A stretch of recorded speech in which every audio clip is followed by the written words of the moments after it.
Moin Leute und herzlich willkommen hier in der OT-Blase. Das ist Dominik, hinter der Kamera ist der Friedrich und mein Name ist Lukas und wir sind heute auf dem Conquest of Mythodea. Genau, es wird jetzt richtig groß, denn das Conquest of Mythodea ist das größte Lab in der Welt. Für uns ist das nicht ganz so unbekannt. Wir waren hier in den frühen 2000ern schon mal, hatten dann eine längere Pause, aber da war es bei weitem nicht so groß, wie es jetzt ist, wie man da hinten vielleicht schon sehen kann. Und deswegen dachten wir gucken uns das Ganze nochmal an und schauen, wie das Conquest gewachsen ist und ob es sich so noch anfühlt wie früher. Wie man es uns vielleicht ansieht, wir sind schon ein paar Tage mit drin. Wir sind tatsächlich auch die ganze Zeit am Spielen. Heute haben wir aber extra diesen Tag freigehalten, um mit euch zusammen eine Entdeckungstour zu machen durch das Conquest, dass nicht nur wir, sondern auch ihr mal einen richtig schönen Einblick habt über diese ganzen Spielkonzepte, Abenteuer und schönen Props, weil hier hinten im Hintergrund zum Beispiel ist auch ein Riesendrache und es gibt, glaube ich, noch richtig einiges mehr, was man so entdecken kann. Ganz kurz, worum geht es beim Conquest of Mythodea? Das würde ich gerne in Detail beschreiben, nur dass der Plot von dem Conquest ist so langläufig und so detailliert, dass das kaum möglich ist. Wir haben dazu eine Podcast-Folge gemacht, die könnt ihr euch hier anschauen. Da haben wir mal mit jemandem, der IT sehr viel in diesem wunderbaren Lab involviert ist, gesprochen über die ganze Story und was die Welt von Mythodea überhaupt so zu bieten hat. Im Groben kann man sagen, Siedler versuchen sich durch eine Welt zu spielen und werden dort von großen Widersachern aufgehalten. Da hinten werdet ihr wahrscheinlich gerade auch einen dieser Konflikte sehen. Das ist im Groben, wie jedes Conquest aufgebaut ist, aber es ist dann auch jedes Jahr ein anderer IT-Spielort, je nachdem, was halt beim Conquest davor passiert ist. Und jetzt wollen wir keine Zeit mehr verlieren, kommt einfach mal mit und wir erleben zusammen das Conquest of Mythodea. Okay, links. Hier lang. Wir gehen jetzt erstmal straight zum Schlachtfeld. Das ist da hinten. Ich glaube, man hört das jetzt auch schon. Es ist ziemlich laut. Ich hoffe, man bekommt das jetzt überhaupt. Ich hoffe, es ist jetzt gut für das Mikrofon. Und da vorne gibt es auch dieses riesen Drachenskelett und das ist wirklich super geil. Wirklich richtig fett, überdimensioniert. Und ich glaube, das gucken wir uns jetzt mal direkt mal an.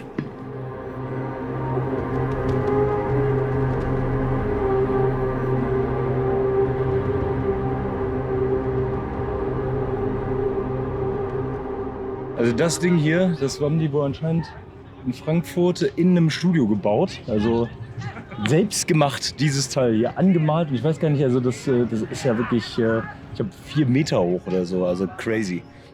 Leider konnten wir uns das Skelett dann nicht weiter vom Nahen anschauen, denn die Skagen, einer der NSC-Fraktionen hier auf dem Conquest, marschierte in wirklich großer Anzahl auf und machte dann eine Riesenversammlung um das Skelett herum. Warum, wissen wir nicht, aber es sah auf jeden Fall mega cool aus.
Da hinten ist das NSC-Lager. Das ist eigentlich ein relativ kleines Lager, wo diese ganzen NSCs so abhängen, damit die auch anspielbar sind und nicht nur verprügelt werden.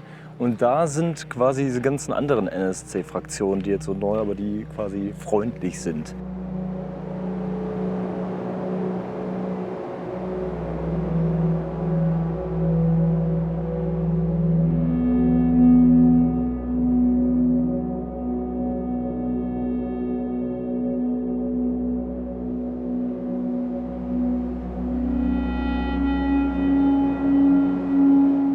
Und während ich auf der anderen Seite der Wiese ein paar Aufnahmen gemacht habe, haben sich dann Lukas und Friedrich dazu entschieden, sich diese NSC-Lager mal genauer anzuschauen. Leider waren die zu dem Zeitpunkt so ein bisschen wie ausgestorben, aber trotzdem konnte man ein paar richtig coole Dinge dort sehen.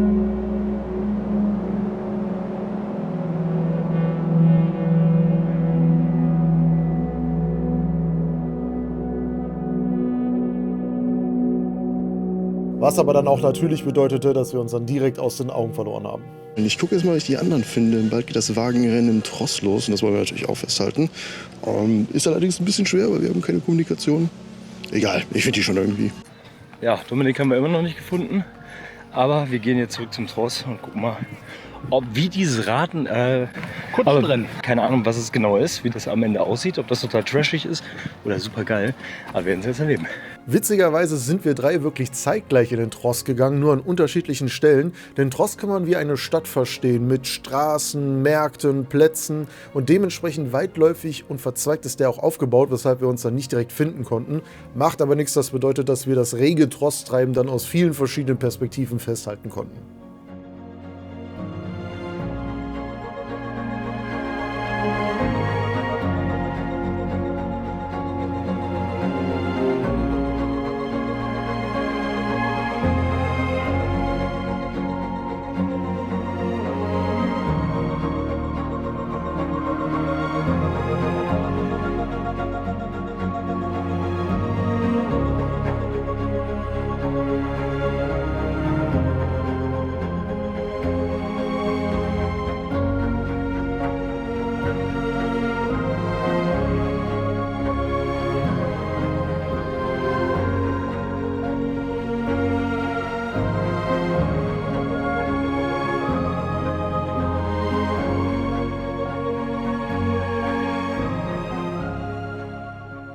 Also jetzt sind wir hier im Tross, aber irgendwie weiß keiner, wo dieses Wagenrennen ist. Also alle sind hier schon total im Aufruhr und laufen herum.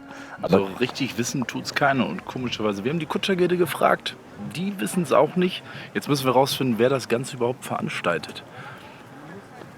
oh, ja. Ich konnte die Jungs nicht finden. Treuloses Pack. Die machen momentan sowieso nichts Tolles. Nein. Jetzt mach doch mal. Alter! Wo sind wir denn jetzt hier? Sarkans! Sarkans!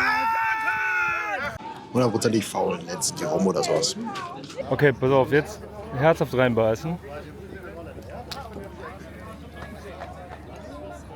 Und wie schmeckt der dir? Schmeckt der gut? Sehr gut.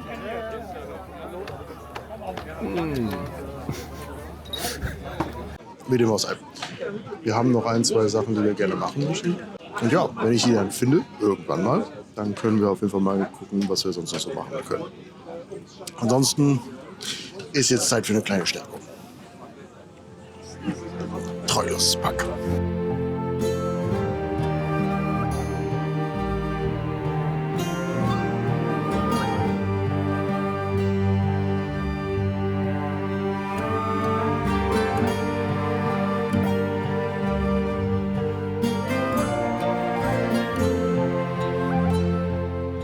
Tatsächlich hatte ich eine Menge Glück mit dem Zeitpunkt und dem Ort meiner Mittagspause, denn das Wagenrennen fing nur ein paar Meter von meiner Fressbude an, was bedeutet, dass ich den Start ohne Probleme mitnehmen konnte.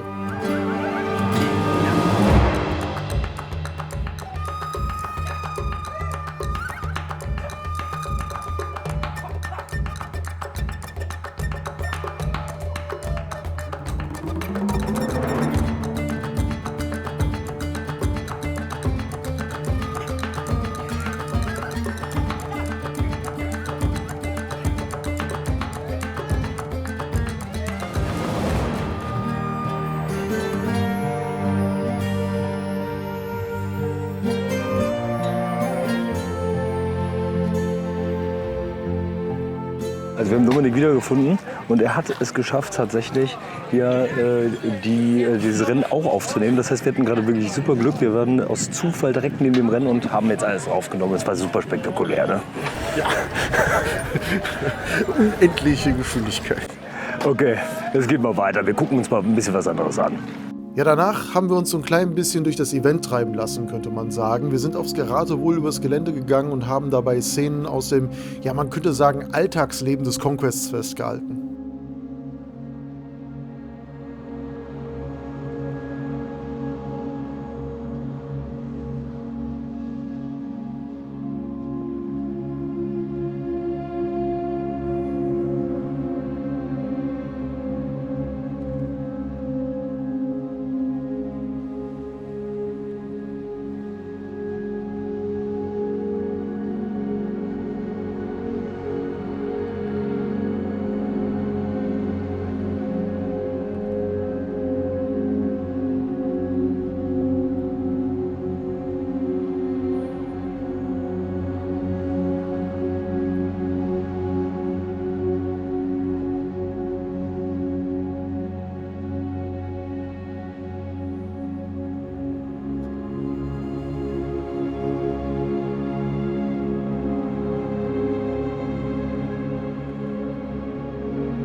jetzt weiter zu den NSC-Lagern und da soll es nämlich einige Sachen geben, die interessant sind und wir sind schon ganz heiß. Sowohl als auch. Tatsächlich ist das hier kein NSC-Lager, sondern der Bund der Ritter, was ein Spielerlager ist. Allerdings sind ein paar der NSC-Fraktionen Mitglied in diesem Bund, was halt super interessant ist, denn diese NSCs sind so organisch mit den Spielern integriert, dass man auf den ersten Blick gar nicht sehen konnte, wer ist Spieler und wer ist NSC.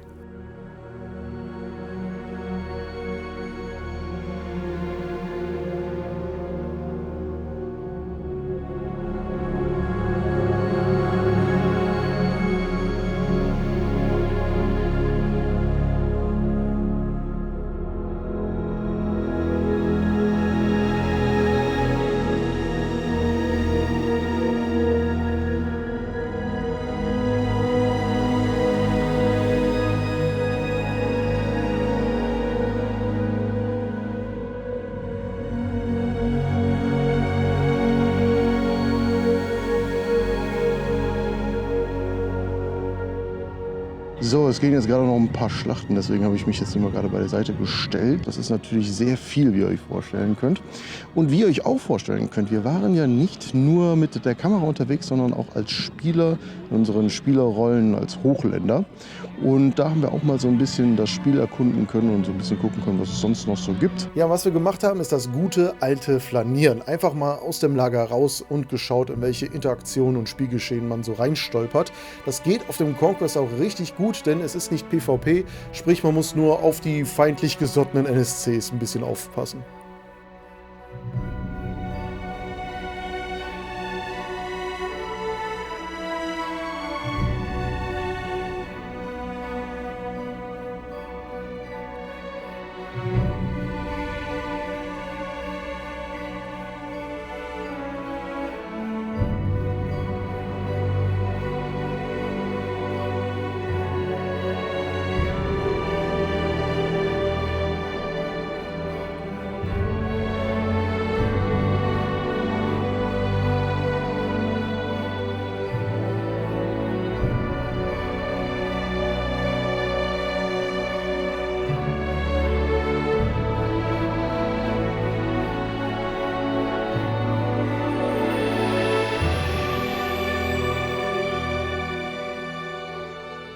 Ich werde jetzt wahrscheinlich noch ein klein bisschen filmen, aber dann springen wir auch in die Nacht, wo wir noch so ein bisschen den Tross bei Nacht filmen, weil das ist auch nochmal was ganz, ganz Tolles. Und ja, dann sieht man sich wahrscheinlich jetzt morgen nach dieser kleinen Sequenz am Tag der Endschlacht. Mal gucken, ob wir das gut aufnehmen können, denn bei so vielen Spielern und NSCs auf dem Feld ist das durchaus eine, ich sag jetzt mal, anspruchsvolle Sache. Aber wir werden gucken, ob das was wird. Bevor es in die Nacht ging, hatten wir aber noch ein kleines Highlight, und zwar das Schlammcatchen, was direkt vor unserer Haustür stattfand.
Und dann war der nächste Tag und vor allem der Tag der Endschlacht, wo die Spieler gegen die gesammelten NSC-Fraktionen gekämpft haben.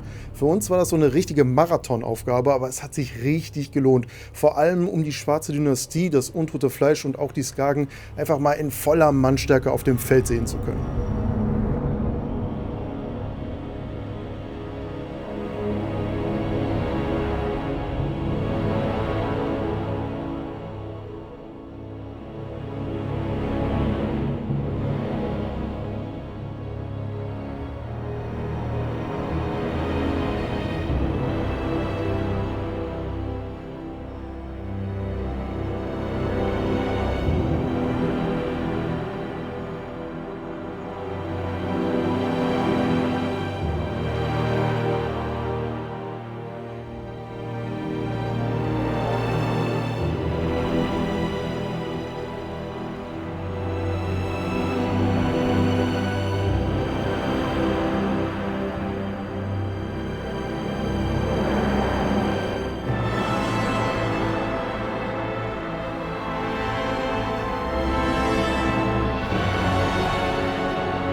Ja, das Finale der Endschlacht konnten wir leider nicht festhalten, denn wir standen dafür genau an der falschen Seite von der Wiese. Alles, was ich festhalten konnte, war, wie diese Kristallsplitter nach einer großen Explosion in sich zusammenfielen. So Leute, das war die Endschlacht. Wir haben das Ding auf jeden Fall gut abgelutscht. Das war auf jeden Fall Es war wirklich extrem anstrengend. Es ist auch, die Arme sind lahm, die Schultern sind kaputt. Ich denke, wir haben sehr viel gesehen. Ja, aber ich hatte das Gefühl, da kämpften jetzt so mindestens 2 Epic Empires gegeneinander. Ja. So, mit Dreh. Ihr könnt das ja vielleicht hinter uns noch so ein bisschen sehen. Ja. Wir machen uns jetzt erstmal wieder frisch und dann kommen wir zum Ende. Ja, und ganz ehrlich, die Ausmaße, wie groß das hier ist, das kann man gar nicht sinnvoll zeigen.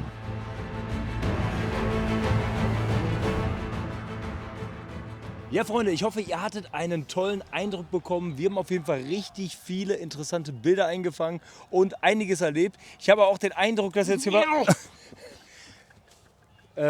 Bloß das. wir haben noch einen ganzen Abend vor uns, also ein bisschen Abenteuer bleibt uns noch, aber ganz privat. Und Ja, wir sind auf jeden Fall froh, dass wir das hier machen konnten. Ihr seht uns wahrscheinlich an, wir sind ein bisschen fertig. Die Temperaturen waren doch ein bisschen undankbar und das viele rumrennen und filmen. Aber das wird sich einfach hauptsächlich für euch lohnen. Aber wir freuen uns auf jeden Fall, euch diese Bilder zeigen zu können. Und haltet auch die Augen offen für den folgenden Podcast über dieses Thema und das Highlight-Video, was wir natürlich auch machen werden. Und wie gesagt, wie ich das schon am Anfang gesagt habe, wenn euch die Vorgeschichte vom Conquest of Mythodea interessiert, dann schaut euch mal den Podcast an, den wir auch noch dazu gemacht haben. Da habt ihr zumindest einen Erklärungsversuch, worum es hier überall, was hier überall schon passiert ist. Und wenn euch das hier richtig gut gefallen hat, dann abonniert doch gerne den Kanal, hinterlasst einen Daumen und wir sehen uns das nächste Mal. Macht's gut und tschaußen. Friedrich, das ist schön. Ciao. Jetzt nach links und rechts rausgehen. Ich will aber da.